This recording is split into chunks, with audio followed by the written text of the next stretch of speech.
Hello student, तो आज के इस वीडियो में हम पढ़ने वाले हैं क्लास 12th फिजिक्स। और फिजिक्स का हम 8 चैप्टर पढ़ने वाले हैं, जो है हमारा विद्युत चुंबकीय तरंगे। इस चैप्टर का ये वन शॉट वीडियो है। पूरी तरीके से हम कंप्लीट इस वीडियो में इस चैप्टर को करने वाले हैं। इस चैप्टर में जो भी हमारे इंपॉर्टेंट क्वेश्चन होंगे, जो कंसिस्टेंट पूछे गए हैं, उन सभी को हम आज के इस वीडियो में स्टडी कराने वाले हैं। ऐसे ही हलवे में नहीं कह रहे हूँ भैया, ठीक है ना। पहली बात मैं कह दूँ, सब एनालिसिस करने के बाद आपको प्रोवाइड किया जाता है। ये सब आपका जो है ना, ये एक चैप्टर के लिए इतना एनालिसिस किया गया है, फिर आपको ये सब कुछ बनाया गया है पीपीटी। किस वर्ष में कौन से प्रश्न पूछे गए हैं, कैसे पूछे गए हैं, सब हम आपको डिस्कस करेंगे जी, ठीक है ना। तो समाप्त तो करना है ना, तो चलिए मेहनत करते हैं और मेहनत करते हुए आगे बढ़ते हैं। मैं कहूँगा भूल कभी मिस नहीं करना है इस वीडियो को, क्योंकि बहुत ही मेहनत के साथ, बहुत ही एनालिसिस करने के बाद आपको ये इंपॉर्टेंट क्वेश्चन इस चैप्टर के बताए जा रहे हैं। इतना ही तैयार करना है आपको। चलिए, तो हम पढ़ रहे हैं विद्युत चुंबकीय तरंगे, चैप्टर 8 है। वन शॉट वीडियो है, इंपॉर्टेंट टॉपिक केवल पढ़ने वाले हैं। चलिए, हमारा सबसे पहला आता है कि विद्युत चुंबकीय तरंगे। विद्युत चुंबकीय तरंगे क्या है, इसकी 4 गुण लिखिए। विद्युत चुंबकीय तरंगे क्या है, इसकी 4 आपको गुण लिखना है। यहाँ पे देख सकते हैं कंसिस्टेंट 10 में, 14 में, 15, 17, 18, 19, 20, 22, 23, 25 में पूछा गया है। यही क्वेश्चन पूछा गया है। कहीं कहीं विद्युत चुंबकीय तरंगों का परिभाषा ना पूछकर ओनली आपको इसके गुण पूछ लिया गया है, विशेषताएं पूछ लिया गया है, ठीक है ना। तो चलिए अब स्टडी इसका कर लेते हैं, अच्छे तरीके से हम समझ लेते हैं। सबसे पहले हम लिखेंगे विद्युत चुंबकीय तरंगे। अब विद्युत चुंबकीय तरंगे क्या होती है समझिएगा। तो यहाँ पे हमने लिख दिया है कि जब, यहाँ पे हमने क्या लिखा हुआ है कि जब विद्युत तरंगे और चुंबकीय तरंगे, ठीक है ना, यहाँ पे तरंगे रहेगा। तो जब विद्युत तरंगे और चुंबकीय तरंगे परस्पर एक दूसरे के, मतलब परस्पर लंबवत ज्यावक्रीय दिशा में क्या होती है, मिलती हैं, तो उसे विद्युत चुंबकीय तरंगे कहते हैं। मतलब यहाँ पे हम कह रहे हैं कि जब विद्युत तरंगे और चुंबकीय तरंगे परस्पर लंबवत ज्यावक्रीय दिशा में मिलते हैं, तो उसी को हम क्या कहते हैं, विद्युत चुंबकीय तरंगे कहते हैं। नहीं समझ में आया, मैं आपको समझा दे रहा हूं, आप परेशान ना हो। देखिए, सपोर्टेड ऐसे अगर हम मान लेते हैं कि ये हमारा एक, यहाँ पे ये 3 अक्ष हम यहाँ से खींच लेते हैं, 3 अक्ष ऐसे हम खींच लेते हैं। सपोर्टेड ये हमारा एक्स अक्ष है, ये हमारा y अक्ष है, ये हमारा z अक्ष है। ये 3 अक्ष हो गया। यहाँ पे सबसे पहली बात तो ये x अक्ष है, इस पर ये एक तरंगे इस तरीके से गति कर रहा है। ये तरंगे इस तरीके से गति कर रहा है, ठीक है ना। ये तरंगे इस प्रकार, ये तरंगे इस प्रकार गति कर रहा है, ठीक है ना। दूसरा एक और तरंग है, दूसरा एक और तरंग है जो कुछ इस प्रकार गति कर रहा है। देखिए, दूसरा एक ये तरंग है जो इस प्रकार गति कर रहा है। ये यहाँ पे मिल जाते हैं। यहाँ पे अगर आप ध्यान से देखें तो मैं आपको बता दूं, ये जो वाइट तरीके का आपको दिखाई दे रहा है, ये हमारा विद्युत तरंग है, विद्युत तरंगे, ये हमारी विद्युत तरंगे हैं। और नीचे वाला जो आपको दिखाई दे रहा है, ये है हमारी चुंबकीय तरंगे।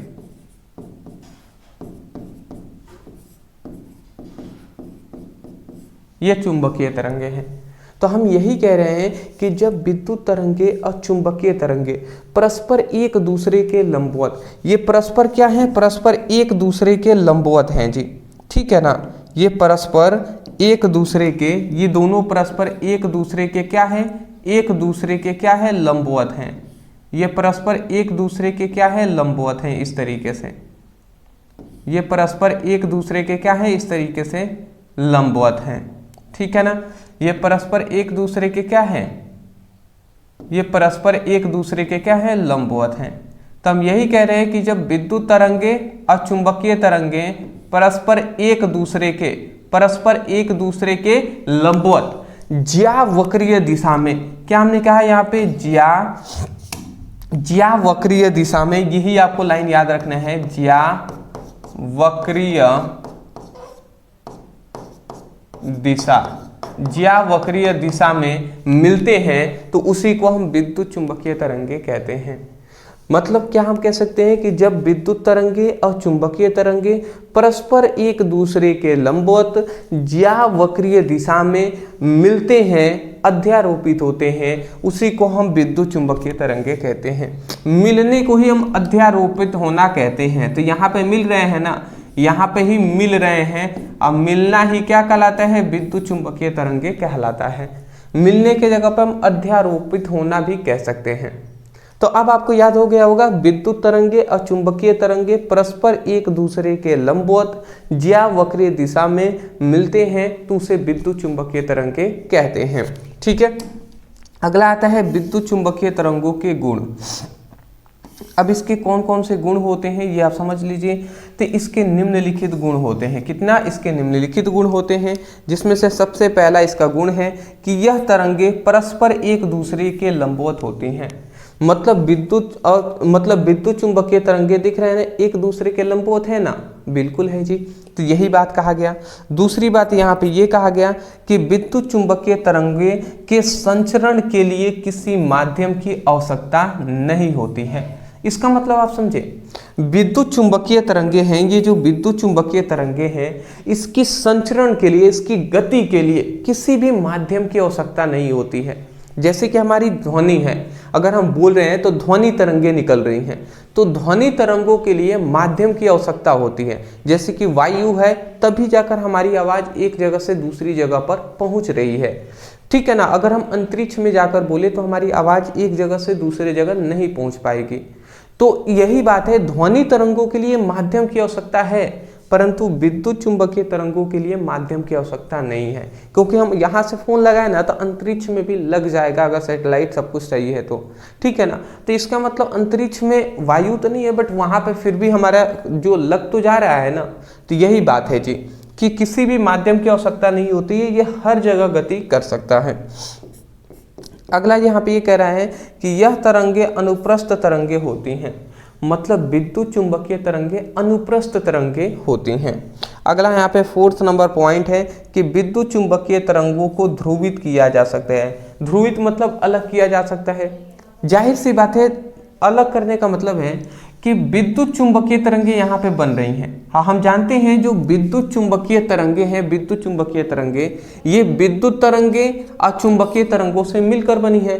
विद्युत तरंगे और चुंबकीय तरंगों से मिलकर बनी है। तो हम चाहे तो इन दोनों को अलग भी कर सकते हैं। साइड में एक जगह विद्युत तरंगे निकाल देंगे, एक और चुंबकीय तरंगे निकाल सकते हैं। तो वही बात है, ध्रुवित कर सकते हैं जी। अंतिम जो 5वां आता है कि विद्युत चुंबकीय तरंगों में कोई आवेश नहीं होता है। मतलब ये उदासीन कण होते हैं जी, इन पर कोई आवेश नहीं होता है। कैसे? विद्युत चुंबकीय तरंगे विद्युत भी है, चुंबकीय भी है, परंतु आवेश नहीं होता है। तो देखिए ऐसा इसलिए कि क्योंकि जैसे इसका एग्जाम्पल हम अच्छे तरीके से देख सकते हैं। जैसे आप फ़ोन लगा रहे हैं, ठीक है, जाहिर सी बात है फ़ोन लगा रहे हैं, तो आपकी जो मान लेते हैं यहाँ पे फ़ोन लगा है, रिंग जा रहा है, तो रिंग जाने का मतलब क्या है, विद्युत चुंबकीय तरंगे गई और तब जाकर वहाँ पर रिंग बजा।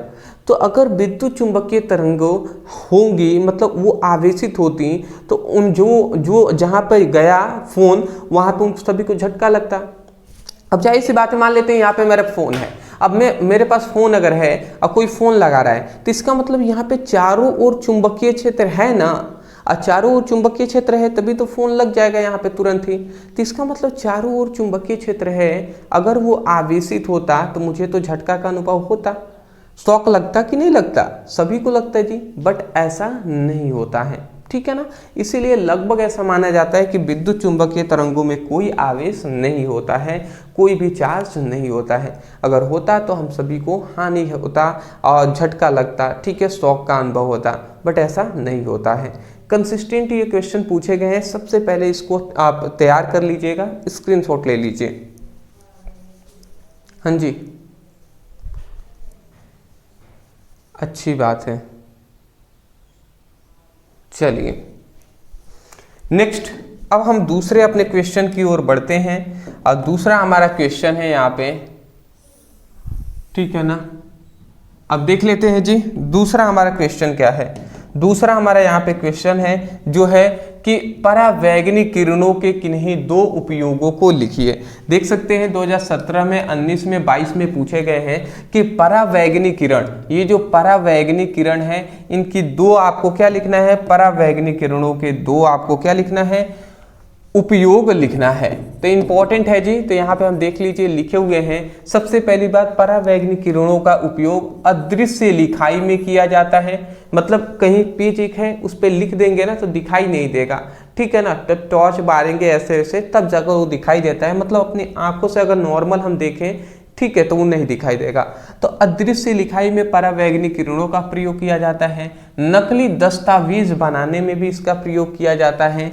उंगलियों के निशान का पता लगाने में भी परावैंगनी किरणों का प्रयोग किया जाता है कि किसकी उंगलियां हैं, इसका पता लगाने में भी।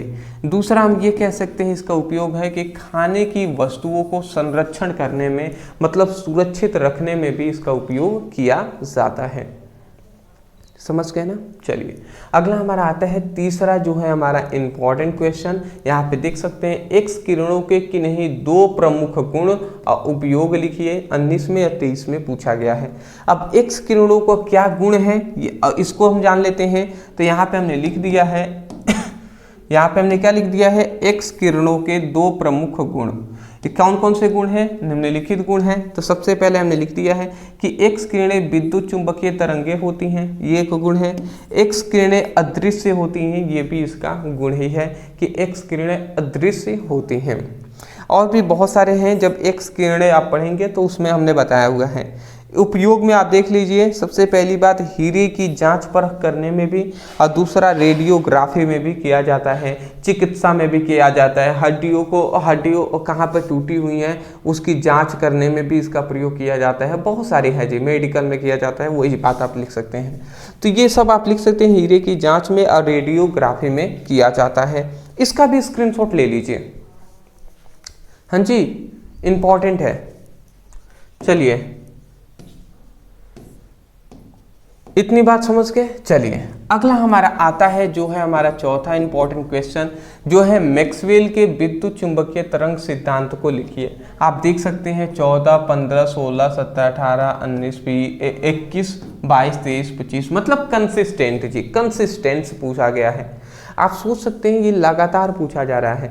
मैं आपको बता दूं, देखिए ये हमारे ऐसा सोचेंगे सर कंसिस्टेंट ऐसे पूछा गया है, तो भैया हाँ, जैसे आपके जो पेपर होते हैं उसमें 5 से 7 सेट बनते हैं। अब 5 सेट मान लेते हैं 7 सेट बन रहे हैं, तो 7 अगर सेट बन रहे हैं तो 2026 में मान लेते हैं, 2020 में या 2022 में मान लेते हैं 7 सेट बने। तो किसी एक सेट में 2022 में आया था, ऐसे ही किसी एक सेट में 2021 में आया था, और 6 सेटों में नहीं आया था। किसी एक सेट में 19 में आया था, किसी एक सेट में 17 में आया था, इस तरीके से आया था। अगर एक एक सेट में ही ओनली पूछा गया है, ये आप नहीं सोचेंगे कि सातों सेटों में 2021 के सातों सेटों में आया था, ऐसा नहीं है। तो ये बात आपको याद रखनी पड़ेगी। बट ऐसे अगर क्वेश्चन, ऐसे अगर कंसिस्टेंट एक ही सेट में भी पूछा गया है ना, तो मैं कह सकता हूँ very very very important topic है जी, इसको ज़रूर तैयार करेंगे। मैं आपको समझा रहा हूँ कि देखिए आप परेशान नहीं होंगे, ऐसा नहीं सोचेंगे सर ऐसा कैसा हो सकता है, भैया ऐसे पूछा जाता है, ठीक है ना। तो ये आप याद रखेंगे। अगला हमारा आता है, देख लीजिए, मैक्सवेल के विद्युत चुंबकीय तरंग सिद्धांत।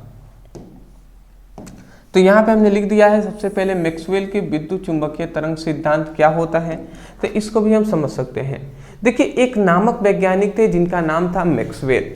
तो मैक्सवेल नामक वैज्ञानिक ने विद्युत चुंबकीय तरंगों के संबंध में कुछ सिद्धांत, मतलब सिद्धांत प्रस्तुत किए, और उसी सिद्धांत को मैक्सवेल का विद्युत चुंबकीय तरंग सिद्धांत कहते हैं। मैं आपको समझाना भी चाहूँगा, यहाँ पे हम क्या बताए हैं कि मैक्सवेल नामक एक वैज्ञानिक थे, जिन्होंने क्या किया है, जिन्होंने विद्युत चुंबकीय तरंगों के संबंध में, विद्युत चुंबकीय तरंगों के संबंध में एक क्या किया है, एक सिद्धांत प्रस्तुत किया है, एक सिद्धांत प्रस्तुत किया है और उसी सिद्धांत को हम क्या कहते हैं, मैक्सवेल के विद्युत चुंबकीय तरंग सिद्धांत कहते हैं। समझ रहे हैं ना। तो मैक्सवेल नामक वैज्ञानिक ने विद्युत चुंबकीय तरंगों के संबंध में हमें एक सिद्धांत प्रस्तुत किया है और उस सिद्धांत का ही नाम है मैक्सवेल का विद्युत चुंबकीय तरंग सिद्धांत। वही बात लिखा गया है कि मैक्सवेल नामक वैज्ञानिक ने विद्युत चुंबकीय तरंगों के संबंध में एक सिद्धांत प्रस्तुत किया है या एक सिद्धांत दिया है जिसे मैक्सवेल के विद्युत चुंबकीय तरंग सिद्धांत के नाम से जानते हैं। ठीक है ना, नॉर्मल सी बात है, आप समझ गए होंगे। अब इस सिद्धांत के अनुसार हमें क्या बातें बताई गई ये भी आप समझ लीजिए। तो इस सिद्धांत के अनुसार सबसे पहली हमें बातें बताई गई वो है कि जब कोई आवेशित कण त्वरित गति करता है, मतलब जब कोई भी आवेशित कण त्वरित गति करता है तो ऊर्जा तरंगों के रूप में क्या होती है, उत्सर्जित होती है। तो उन तरंगों को विद्युत चुंबकीय तरंगे कहते हैं। देखिए ये दूसरा विद्युत चुंबकीय तरंग का ही दूसरे तरह से हमने डेफिनेशन यहाँ पे किया हुआ है।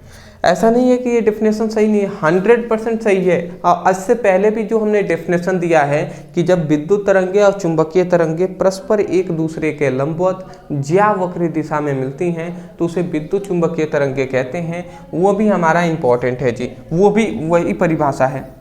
तो यहाँ पे समझिएगा, जब कोई आवेशित कण, यहाँ पे ये कह रहा है कि जब कोई भी आवेशित कण है जिस पर आवेश है और ये त्वरित गति करता है, तेजी से गति करता है, तो जो ऊर्जा होती है ना, तो इसमें जाहिर सी बात है इसकी ये गति कर रहा है तो इसकी ऊर्जा क्या होगी, निकलेगी।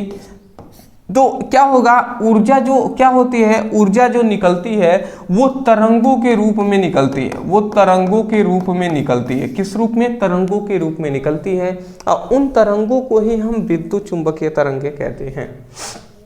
समझ रहे हैं कि जब कोई आवेशित कण त्वरित गति करता है तो ऊर्जा तरंगों के रूप में निकलती है, इन तरंगों को ही विद्युत चुंबकीय तरंगे कहते हैं। जो आपको सही लगे वो आप परिभाषा लिख सकते हैं। तो वही लिखा गया है, जब कोई आवेशित कण त्वरित गति करता है, तेजी से गति करता है तो ऊर्जा तरंगों के रूप में उत्सर्जित होती है, निकलती है और उन तरंगों को ही विद्युत चुंबकीय तरंगे कहते हैं। अगला दूसरा हमारा यहाँ पे ये आता है कि इन तरंगों के संचरण के लिए किसी माध्यम की आवश्यकता नहीं होती है। मतलब इन तरंगों के संचरण या संरक्षण लिखा गया है क्या,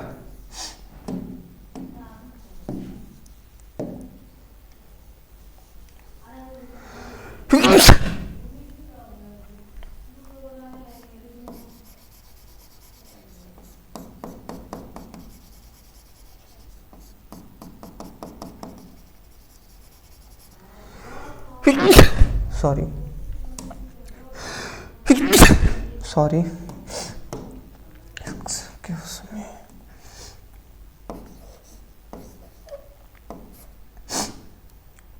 ठीक है।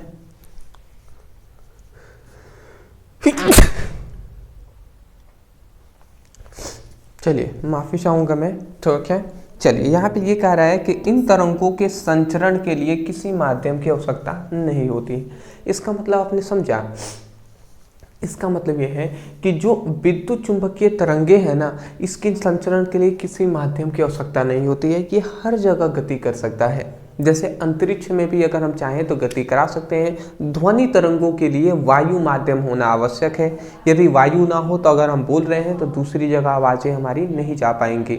परंतु ध्वनि तरंग जो क्या है, अगर हम अंतरिक्ष में बोलेंगे ना तो हमारी आवाज़ नहीं जा पाएगी। इसका मतलब ध्वनि तरंगों के लिए माध्यम की आवश्यकता होती है, परंतु विद्युत चुंबकीय तरंगों के लिए कोई माध्यम की आवश्यकता नहीं होती है। अंतरिक्ष में भी वो गति कर सकता है, ठीक है ना। अगला यहाँ पे हम ये कह रहे हैं कि यह तरंग मतलब विद्युत चुंबकीय तरंगे विद्युत तथा चुंबकीय क्षेत्र के परस्पर लंबवत और तरंग संचरण के दिशा के लंबवत होती हैं। मतलब यहाँ पे सिंपल से कहा गया कि यह तरंगे जो विद्युत चुंबकीय तरंगे हैं वो विद्युत और चुंबकीय क्षेत्र में परस्पर क्या होते हैं, लंबवत होते हैं। तो हमने बताया ही है कि जो विद्युत तरंगे या चुंबकीय तरंगे हैं परस्पर एक दूसरे के लंबवत होती हैं। ऐसे हमने बताया था ना कि परस्पर एक दूसरे की इस तरीके से गति कर रहे हैं और यहाँ पे चुंबकीय, यहाँ पे मान लेते हैं ये चुंबकीय तरंगे हैं, तो ये परस्पर एक दूसरे के, ये विद्युत तरंगे या चुंबकीय तरंगे परस्पर एक दूसरे के क्या होती हैं, लंबवत होती हैं। और तरंग संचरण, तरंग जिस ओर गति कर रहा है तो तरंग संचरण की दिशा के भी लंबवत होती हैं, तो इसकी दिशा के भी लंबवत होती हैं। नॉर्मल सी तो बात है दोस्त कि जो विद्युत चुंबकीय तरंगे हैं वो विद्युत और चुंबकीय क्षेत्र के लंबवत और तरंग संचरण की दिशा के भी लंबवत होती हैं। अगला हमारा आता है 4th नंबर कि मैक्सवेल की गणना के अनुसार यह सिद्ध हुआ कि विद्युत चुंबकीय तरंगों का वेग क्या होता है, 3 × 10⁸ मीटर प्रति सेकेंड होता है।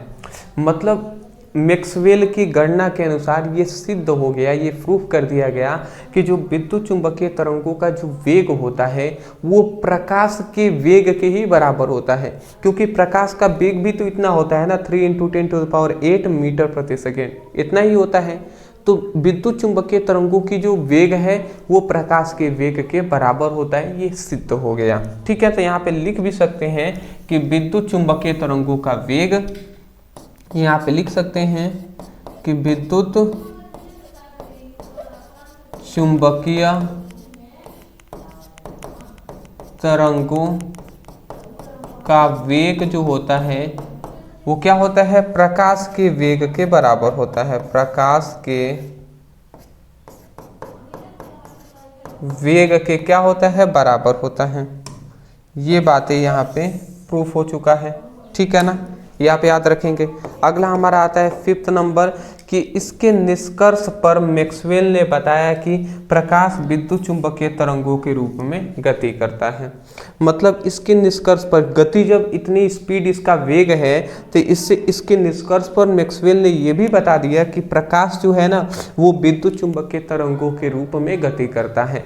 मतलब अभी तक हम क्या जानते थे, अभी तक हम ये जानते थे कि प्रकाश जो होता है वो एक सीधी रेखा में गति करता है, ये हम जानते हैं, क्योंकि हमने प्रकाश के गुण में पढ़ा है कि प्रकाश सरल रेखा में गति करता है। परंतु मैक्सवेल ने हमें यह बता दिया कि प्रकाश जो है ना वो विद्युत चुंबकीय तरंगों के रूप में, विद्युत चुंबकीय तरंगों के रूप में ही गति करता है, ये मैक्सवेल ने हमें बताया। बट अगर आप हमसे पूछे कि क्या आंसर दोनों में से क्या सही है, तो ये आप याद रखिएगा, प्रकाश जो है ना वो सरल रेखा में भी गति करता है और प्रकाश तरंगों के रूप में भी गति करता है, दोनों ही करेक्ट है। ठीक है ना, याद रखेंगे। पहले स्क्रीनशॉट ले लीजिए। हाँ जी, चलिए, तो मैं आशा करता हूं कि ये जो टॉपिक है मैक्सवेल का विद्युत चुंबकीय तरंग सिद्धांत, ये बहुत इंपॉर्टेंट टॉपिक है, आपको समझ में आ गई होंगे। तो ये सब आप याद रखेंगे। अदरवाइज मैं अभी आपसे कह रहा हूँ, वीडियो पसंद आ रहे हैं ना, अगर आपको पसंद आ रहे हैं तब जाकर मैं कहूँगा कि चैनल पे नए होंगे, सपोर्ट करने के लिए चैनल को सब्सक्राइब ज़रूर कीजिएगा, क्योंकि हम आपके लिए मेहनत कर रहे हैं। आप थोड़ा सा सपोर्ट कर देंगे ना दोस्त, बहुत है जी, बहुत है, उतना आप कर देते हैं, बहुत है। वीडियो पसंद आया तो लाइक भी कर दीजिए और कमेंट सेक्शन में ओनली आपको कुछ नहीं करना है, ओनली आपको एक क्या देना है, एक दिल वाली इमोजी भेज देंगे, उतने से मैं समझ जाऊँगा कि आपको वीडियो पसंद आ रही है। अब वीडियो को शेयर करने का ऑप्शन आपके पास है ही, आप कर भी सकते हैं। अगला हमारा आता है 5वां। देखिए मुझे थोड़ी सर्दी हो गई है, ठीक है, मैं माफ़ी चाहूँगा। हमारा इंपॉर्टेंट क्वेश्चन है, विद्युत चुंबकीय स्पेक्ट्रम के मुख्य भागों को उनकी तरंगदैर्घ्य परास के साथ लिखिए। अब आप देख सकते हैं कंसिस्टेंट कितने वर्षों में पूछा गया है, 2010 में, 14 में, 15 में, 15 के 2 सेट में आया है, 16 में, 19 में, 21, 22 और 24 कंसिस्टेंट पूछा जा रहा है। कह रहे हैं विद्युत चुंबकीय जो स्पेक्ट्रम होते हैं उनके मुख्य भागों को उनके तरंगदैर्घ्य परास, मतलब तरंगदैर्घ्य का जो रेंज है ना उसके साथ लिखना है। सबसे पहले हमें ये जानना है कि विद्युत चुंबकीय स्पेक्ट्रम है क्या, फिर ना इनके मुख्य भागों को तरंगदैर्घ्य परास जो तरंग रेंज है उसको हम बताएंगे। तो चलिए विद्युत चुंबकीय स्पेक्ट्रम हम जानते हैं, तो यहाँ पे हमने लिख दिया है विद्युत चुंबकीय स्पेक्ट्रम। ठीक ऐसा ही आपको लिखना है, विद्युत चुंबकीय स्पेक्ट्रम है तो ये हमने लिख दिया। तो यहाँ पे लिखे गए हमने क्या लिखा है कि जब गामा किरणें, एक्स किरणें, परावैगनिक किरणें, अदृश्य विकिरण, अवरक्त विकिरण, माइक्रो तरंगे और रेडियो तरंगे, ये देखिए यहाँ पे ये सभी तरंगे का नाम हम ले रहे हैं। गामा किरणें हैं, एक्स किरणें हैं, परावैगनी किरणें हैं, दृश्य विकिरण, विकिरण मतलब किरण भी कह सकते हैं, विकिरण भी कह सकते हैं, तरंग भी कह सकते हैं। तो दृश्य विकिरण है, अवरक्त विकिरण है, माइक्रो तरंगे हैं, रेडियो तरंगे हैं। तरंगों को, इन सभी तरंगों को अगर हम तरंग दैर्घ्य के बढ़ते हुए क्रम में रखा जाए तो एक हमें स्पेक्ट्रम प्राप्त होता है जिसे हम विद्युत चुंबकीय स्पेक्ट्रम कहते हैं। मतलब आप समझ रहे हैं कि जैसे यहाँ पे मैं आपको आगे बता दे रहा हूँ। देखिए, जब गामा किरणें, एक्स किरणें, परावैगनी किरणें, दृश्य विकिरण, अवरक्त विकिरण, माइक्रो तरंगे और रेडियो तरंगों को इनके तरंगदैर्घ्य परिसर के मतलब तरंगदैर्घ्य के बढ़ते हुए क्रम में रखें। पहले इसका, इससे थोड़ा सा बढ़ाइए, इससे ये, इससे ये, इससे ये, मतलब बढ़ते हुए क्रम में हम रखें तो एक हमें दिख रहा है ना, एक हमें श्रेणी प्राप्त हुआ है। एक इसी श्रेणी को मतलब एक स्पेक्ट्रम प्राप्त हुआ है। इस स्पेक्ट्रम को ही हम विद्युत चुंबकीय तरंग मतलब विद्युत चुंबकीय स्पेक्ट्रम कहते हैं। तो वही कह रहा है, गामा किरणें, एक्स किरणें, परावैगनी किरणें, दृश्य विकिरण, अवरक्त विकिरण, माइक्रो तरंगे और रेडियो तरंगों को तरंगदैर्घ्य के बढ़ते हुए क्रम में अगर हम रखें ना तो हमें एक स्पेक्ट्रम प्राप्त होता है जिसे विद्युत चुंबकीय स्पेक्ट्रम कहते हैं। ठीक है ना। आशा करता हूँ आप समझ के होंगे। यहाँ से आप याद भी कर सकते हैं, गामा, एक्स, परावैगनी, दृश्य, अवरक्त, माइक्रो और रेडियो तरंगों को तरंगदैर्घ्य के बढ़ते हुए क्रम में हम रखते हैं तो एक सीख सकते हैं एक स्पेक्ट्रम प्राप्त हुआ है और इस स्पेक्ट्रम को ही विद्युत चुंबकीय स्पेक्ट्रम कहते हैं। आशा करता हूँ आपको परिभाषा तो आसानी से याद हो गए होंगे। परिभाषा लिख देंगे। अब हमसे ये कहा गया है स्पेक्ट्रम के मुख्य भागों को उनके तरंगदैर्घ्य परास के साथ लिखिए। मतलब मुख्य भाग कौन से हैं? तो विद्युत चुंबकीय तरंगों के दो प्रकार होते हैं। पहले इन दोनों प्रकार को समझ लेते हैं। एक है हमारा दृश्य स्पेक्ट्रम, एक है अदृश्य स्पेक्ट्रम। दृश्य स्पेक्ट्रम का मतलब क्या होता है कि ऐसा स्पेक्ट्रम जिसे हम अपने नग्न आंखों से देख सकते हैं। दृश्य स्पेक्ट्रम मतलब दृश्य मतलब जो दिखाई दे हमें, तो ऐसा स्पेक्ट्रम जिसे हम अपने नग्न आंखों से देख सकते हैं उसे हम दृश्य स्पेक्ट्रम कहते हैं। इसका तरंगदैर्घ्य परिसर 4000 एंगस्ट्रॉम से कितना 7800 एंगस्ट्रॉम के बीच में होता है इसका तरंगदैर्घ्य का रेंज। अगला आता है अदृश्य स्पेक्ट्रम। मतलब अदृश्य मतलब जो हमें दिखाई ना दे। तो ऐसा स्पेक्ट्रम जिसे हम अपने नग्न आंखों से नहीं देख सकते हैं उसे हम क्या कहते हैं? अदृश्य स्पेक्ट्रम कहते हैं। अदृश्य स्पेक्ट्रम मतलब जिसे हम अपने नग्न आंखों से नहीं देख सकते। तो इस तरीके से ये सब आपको लिखना है। देखिए, आपको केवल मुख्य भागों को तरंगदैर्घ्य परास के रूप में लिखने को कह दिया है, बट ऐसा नहीं है कि आप डायरेक्ट उतना लिख कर ठीक है आप चले जाएंगे, ऐसा नहीं है। आपको पहले पूरा एक्सप्लेन करना है। क्यों? क्योंकि ये टॉपिक ना बार बार 5 ही नंबर में पूछा गया है, 5 मार्क्स में पूछा जा रहा है। अब 5 नंबर में जितना ये क्वेश्चन में कह रहा है अगर उतना का अगर बात करें तो उतना तो यहाँ से लेकर यहाँ तक ही आंसर, यही उसका आंसर है। परंतु मोस्टली आपको समझाना होगा कि ये सब क्या है, विद्युत चुंबकीय स्पेक्ट्रम क्या है, फिर इनका प्रकार, फिर उसके बाद आप आइए पॉइंट पे। क्योंकि उतना लिखेंगे तो आपको ओनली 2 से 3 नंबर देकर छोड़ दिया जाएगा। ठीक है ना। तो एक सिस्टमेटिक लिखने को भी सीखिए और जितना हम करा रहे हैं इतना सब आपको लिखना है। तो अभी तक हमने स्पेक्ट्रम जाना है, स्पेक्ट्रम के 2 प्रकार जान लिए। अब हम इसके आते हैं कि अदृश्य जो स्पेक्ट्रम है इसके 2 प्रकार होते हैं। मतलब इसके नहीं, अदृश्य जो स्पेक्ट्रम है इसके 2 प्रकार होते हैं, ये याद रखेंगे। एक होता है अवरक्त स्पेक्ट्रम और एक होता है परावैगनी स्पेक्ट्रम। 2 होते हैं जी, ये आप याद रखेंगे। अब आते हैं यहाँ पे हमसे कहा गया था ना कि विद्युत चुंबकीय स्पेक्ट्रम के तरंगदैर्घ्य परास के बढ़ते हुए क्रम में लिखिए। तो देख लीजिए, सबसे पहला सबसे कम तरंगदैर्घ्य किसका होता है? तरंगदैर्घ्य परिसर सबसे कम किसका होता है? गामा किरणों का होता है, जिसका तरंगदैर्घ्य परिसर 1 × 10⁻14 से 1 × 10⁻10 मीटर तक होता है। दूसरा हमारा आता है जो है एक्स किरणें। एक्स किरणों का तरंगदैर्घ्य परिसर कितना होता है? तो 10⁻31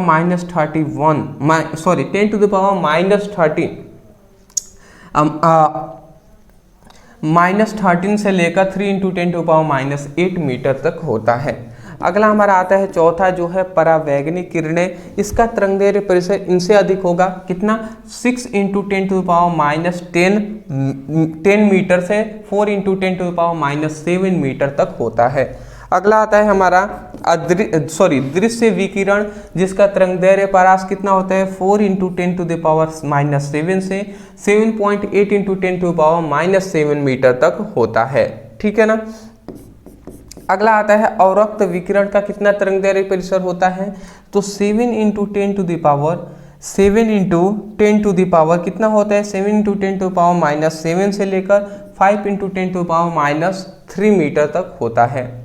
अगला हमारा आता है 6th नंबर जो है माइक्रो तरंगे, तरंगदैर्घ्य परिसर 1 इंटू 10⁻³ से लेकर 3 इंटू 10⁻⁻1 मीटर तक होता है। और सबसे बड़ा जो तरंगदैर्घ्य परास है वो है रेडियो तरंगों का, इसका तरंगदैर्घ्य परास 1 इंटू 10⁻⁻1 से 10⁴ मीटर तक होता है। तो ये आप याद रखेंगे, ठीक है ना, ये आप याद रखेंगे। चलिए इतनी बात आपको समझ में आ जानी चाहिए, ठीक है ना। अवरक्त विकिरण, ठीक है ना, इतना आप याद रखेंगे तो बेटर रहेगा, मुझे विश्वास है कि बेटर रहेगा जी, ठीक है ना। ठीक है, चलिए आगे बढ़ते हैं। सबसे पहले आपको इतना स्क्रीनशॉट ले लीजिए, इसका ले लीजिए, ठीक है, ले लिए होंगे ना, इसका भी ले लीजिए। हाँ जी, ये सब आपको लिखना पड़ेगा, इतना लिखेंगे तब जाकर आपको 5 नंबर मिलेंगे। मैं आशा करता हूँ समझ में आ गया होगा। वीडियो पसंद आ रहा है ना तो लाइक करने के साथ साथ चैनल पर नए होंगे सब्सक्राइब जरूर कीजिएगा, ठीक है ना। चलिए नेक्स्ट हम यहाँ पे बढ़ेंगे। अगला हमारा आता है जो है 6th नंबर जो है विद्युत चुंबकीय तरंगों के संचरण की 3 विधियाँ लिखिए।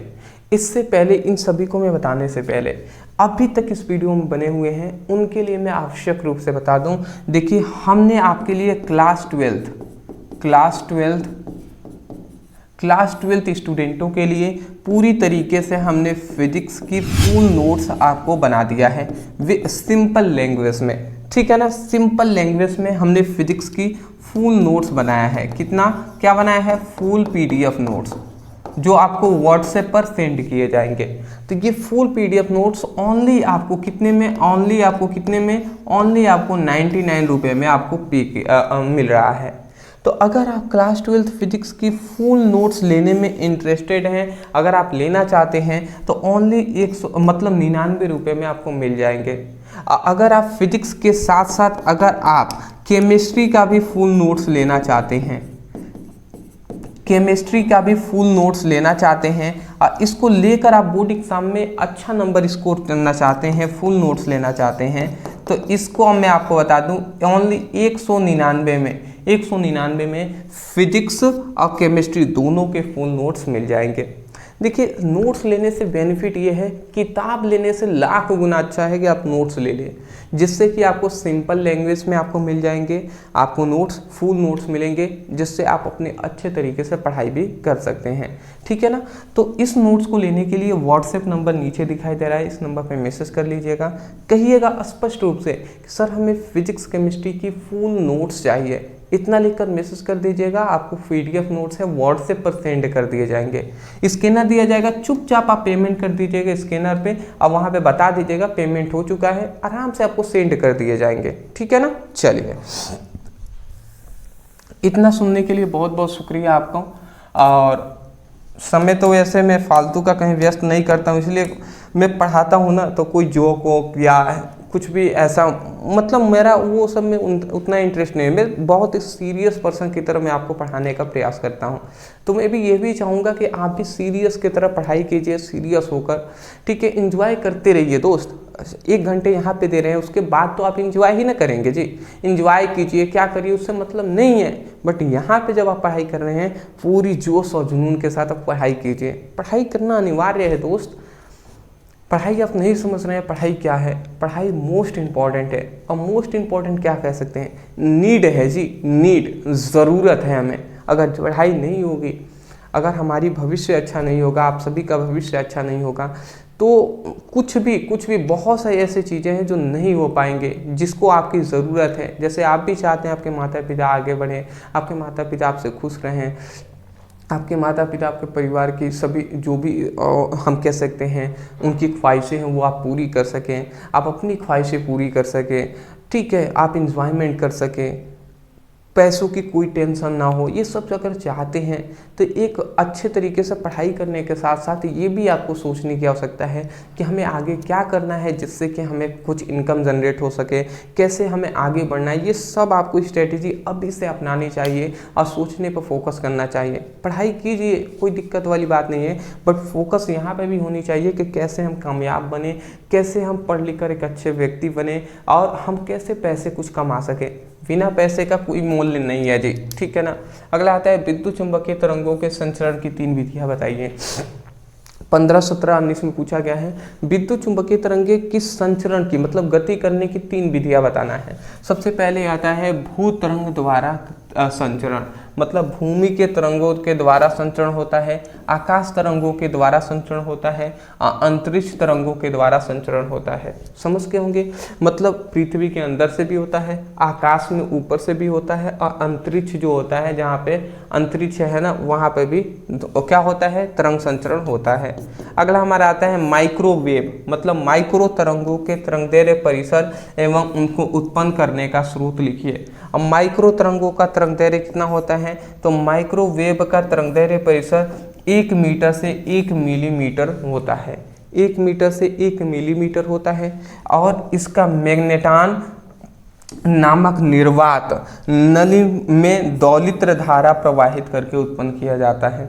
मतलब मैग्नेटान नामक निर्वात नली है, मतलब यहाँ पे एक इस तरीके का नली होता है, इस नली का नाम है मैग्नेटान।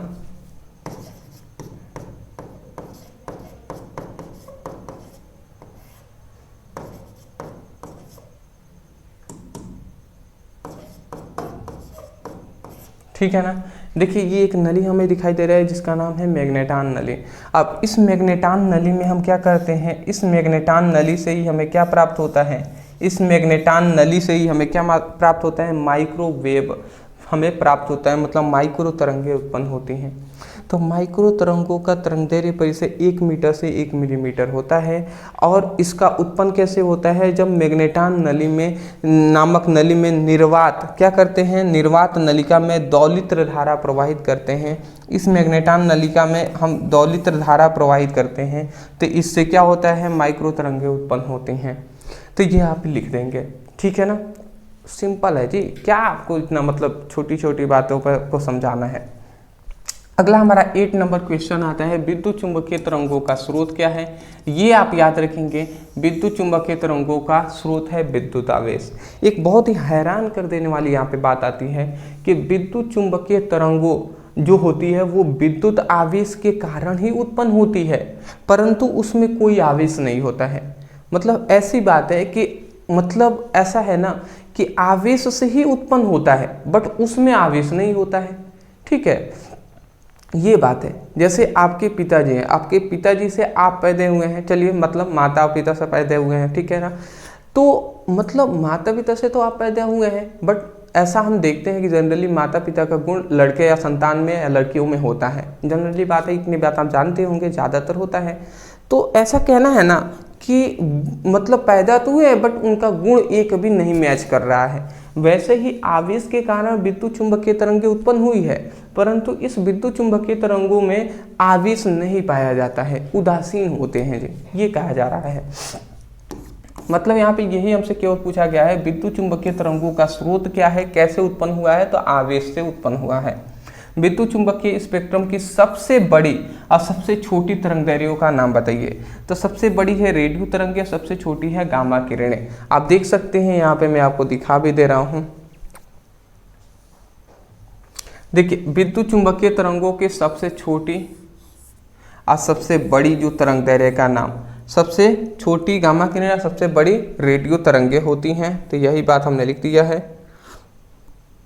देख लीजिए। सबसे बड़ी यहाँ पे हमने बताया था ना, सबसे बड़ी होती है रेडियो तरंगें, सबसे छोटी गामा किरणें, यही बात है हमने लिख दिया है यहाँ पे। अगला हमारा आता है 10वां नंबर क्वेश्चन की 10⁻⁻² मीटर तरंगदैर्घ्य वाले विद्युत चुंबकीय तरंगों का नाम बताइए। तो सूक्ष्म तरंगे या माइक्रो तरंगे कहते हैं जिसका तरंगदैर्घ्य परिसर 10⁻² मीटर होता है, ठीक है ना। अगला हमारा आता है कि परावैंगनिक किरणों के दो उपयोग लिखिए। तो यहाँ पे देख सकते हैं कि अदृश्य लिखाई में, नकली दस्तावेज बनाने में, उंगलियों के निशान का पता लगाने में किया जाता है, खाने की वस्तुओं की संरक्षण करने में किया जाता है। कंसिस्टेंट 17 और 23 में पूछा गया है। 12 नंबर क्वेश्चन आता है एक्स किरणों के दो प्रमुख गुण और उपयोग लिखना है। उपयोग, तो एक्स किरणों के देखिए दो उपयोग कौन कौन से हैं। तो एक्स किरणें विद्युत चुंबकीय तरंगे होती हैं, ये अदृश्य होती हैं, इसका वेग प्रकाश के वेग के बराबर होता है। फोटोग्राफी प्लेट को प्रभावित करती हैं, ये आप याद रखेंगे एक्स किरणें का गुण में। उपयोग याद रखेंगे कि हीरे की जांच परख करने में, रेडियोग्राफी में, शल्य चिकित्सा में किया जाता है, मतलब अस्पतालों में भी किया जाता है। हालांकि जल्दी हमने बहुत ही तेज़ी से इसलिए बताया क्योंकि ये दोनों टॉपिक अभी हमने पीछे भी देखा हुआ है, ठीक है ना, ये दोबारा रिपीटेड हो चुका है क्वेश्चन, कोई बात नहीं। चलिए दोस्त, आज के लिए इतना ही। आपने देखा इस चैप्टर को हमने पूरी तरीके से कंप्लीट कर दिया। केवल आपको इस चैप्टर से इतने ही क्वेश्चन तैयार करने थे जो कि हमने एक ही वीडियो में कंप्लीट करा दिया। आप परेशान नहीं होंगे, बहुत दिनों से वीडियो कंसिस्टेंट सिलेबस पूरा नहीं हम करा पा रहे थे, ठीक है, 2-3 दिनों से वीडियो भी नहीं आ रहा था, ओनली रिवीजन की क्लासेस चल रही थी। बट मैं पूरा प्रयास करूंगा कि अब से consistent chapter wise 1 shot video मिले जिससे आप अपनी बेहतर तरीके से तैयारी कर सकें। और अब ओनली इंपॉर्टेंट क्वेश्चन पढ़िए, छोड़िए सब कुछ, only important question chapter wise 1 shot. आपको किस पर चाहिए, फिजिक्स का 1 शॉट या केमिस्ट्री का 1 शॉट, कमेंट सेक्शन में हमें ज़रूर बताइएगा। वीडियो पसंद आया तो लाइक करने के साथ साथ चैनल पर नए होंगे सब्सक्राइब कर लीजिएगा। व्हाट्सएप ग्रुप, टेलीग्राम ग्रुप में ज्वाइन हो जाएंगे, लिंक हमने डिस्क्रिप्शन बॉक्स में दे दिया है। नोट्स लेने के लिए नीचे व्हाट्सएप नंबर है, इस नंबर पर मैसेज कीजिए, कहिएगा सर हमें फिजिक्स केमिस्ट्री का फुल नोट्स चाहिए, स्कैनर दिया जाएगा, ओनली 199 रुपये पेमेंट करेंगे, फिजिक्स केमिस्ट्री दोनों का फुल नोट्स मिल जाएंगे। नीचे नंबर है, मैसेज कर लीजिए और नोट्स को ले लीजिए। Thank you so much for watching this video, thank you.